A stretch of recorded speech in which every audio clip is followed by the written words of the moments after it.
Niscomet Fatal Doppler ND104।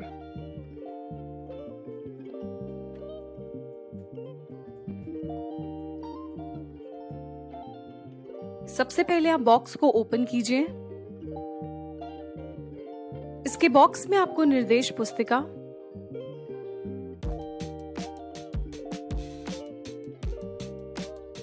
Charger,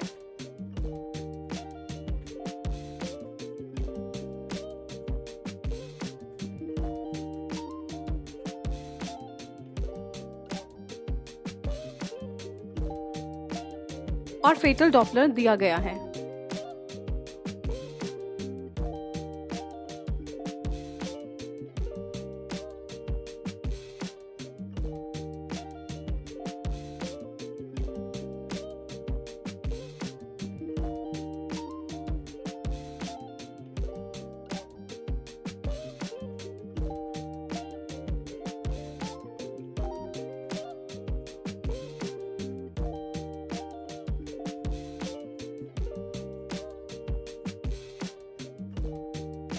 सबसे पहले दिए गए चार्जर की पिन को आप डॉपलर के निचले हिस्से में लगाइए और उल्टे हाथ की तरफ दिए गए बटन को दबाइए।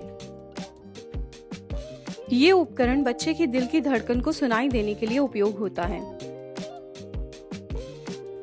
डॉपलर पर 2 बटन भी दिए गए हैं।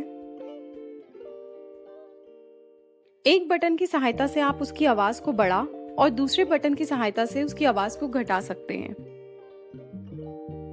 उपयोग के बाद उल्टे हाथ की तरफ दिए गए बटन से आप इस उपकरण को बंद कर सकते हैं।